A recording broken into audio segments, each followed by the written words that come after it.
Assalamualaikum warahmatullahi wabarakatuh.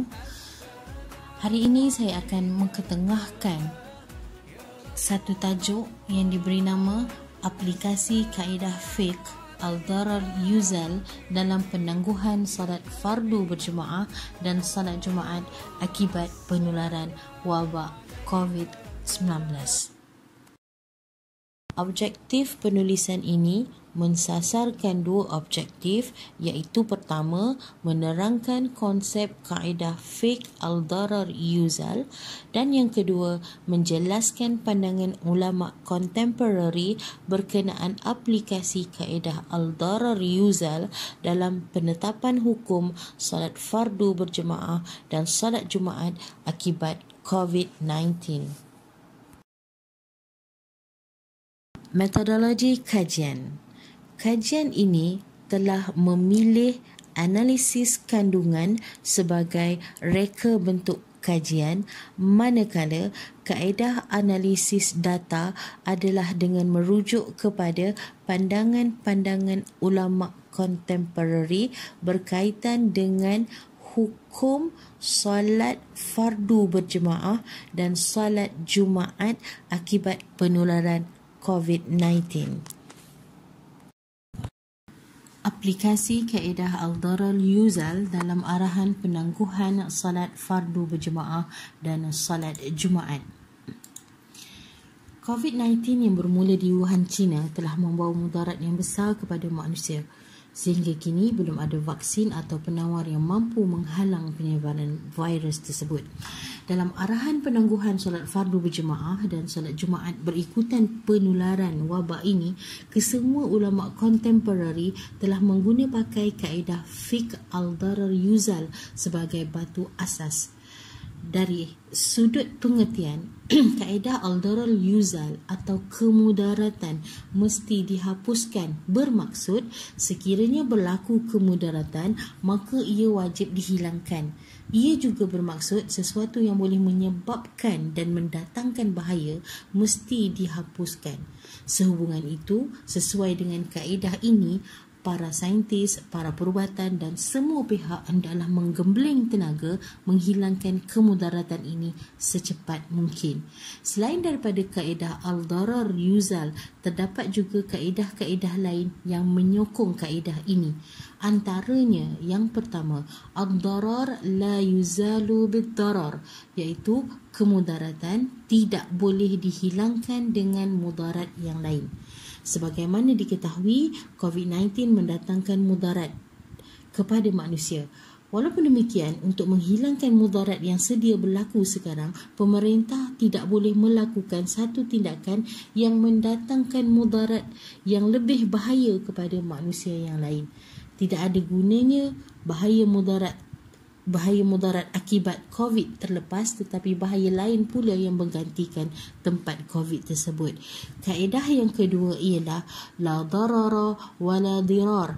Jangan mudaratkan diri dan jangan memudaratkan pihak lain. Sebagaimana yang dimaklumi, COVID-19 mula merebak dan menjangkiti orang lain. Seseorang yang mempunyai gejala penyakit ini wajib mendapatkan rawatan dan melakukan kuarantin supaya tidak menyebarkan kepada keluarga, rakan atau orang ramai.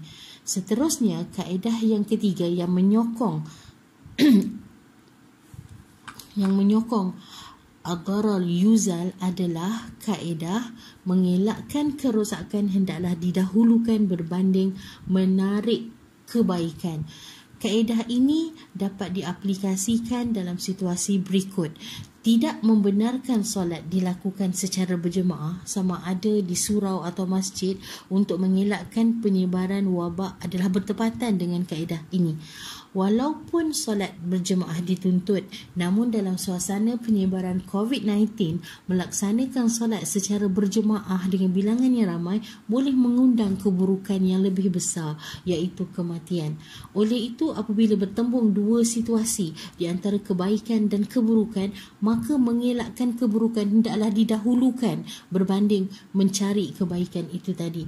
Keputusan yang diambil oleh kerajaan sekarang ini dengan menangguhkan buat sementara waktu pelaksanaan solat secara berjemaah adalah sesuai dengan kaedah ini. Berikut merupakan beberapa pandangan fatwa ulama sedunia. Pertama, Muzakarah Majlis Kebangsaan bagi hal ehwal agama Islam di Malaysia. Hasil daripada muzakarah tersebut, majlis telah memutuskan bahawa semua aktiviti masjid dan surau termasuk solat berjemaah, solat Jumaat ditangguhkan untuk tempoh masa 10 hari 17 hingga 26 Mac. Dalam tempoh ini, Jawatankuasa Masjid dan Surau disaran untuk melakukan operasi pembersihan dan penyakuman pelanjutan atau penamatan tempoh 10 hari berkenaan tertakluk kepada nasihat dan pandangan Kementerian Kesihatan Malaysia KKM.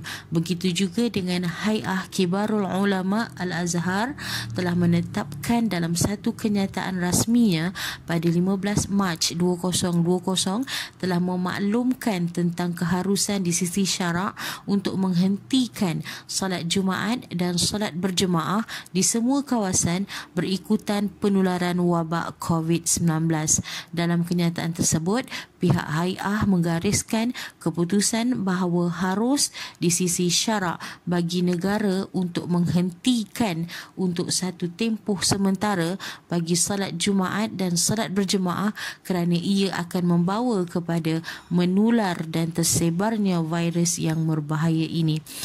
Begitu juga dengan Kesatuan Ulama Islam Sedunia telah menetapkan bahawa diberhentikan buat sementara waktu solat Jumaat dan solat berjemaah bagi negara-negara yang terdapat kes jangkitan virus COVID-19. Dalam kenyataan tersebut, pihak Ittihad telah mengemukakan dalil-dalil syarak yang jelas menunjukkan bahawa solat Jumaat dan solat berjemaah dalam keadaan terdapat hal yang memudaratkan dan berbahaya adalah tidak wajib dan tidak diharuskan. Tambahan pula, apa yang lebih membimbangkan adalah jemaah yang mendirikan salat hendaklah berdiri di dalam saf ketika salat dan dalam keadaan saling bersentuhan antara satu sama lain, maka penularan virus berbahaya tersebut dalam situasi ini sangat berisiko tinggi. Sebagai penutup, patuhi arahan bagi mengelakkan kemudaratan. Sekian, wabillahi taufiq wal hidayah. Wassalamualaikum warahmatullahi wabarakatuh.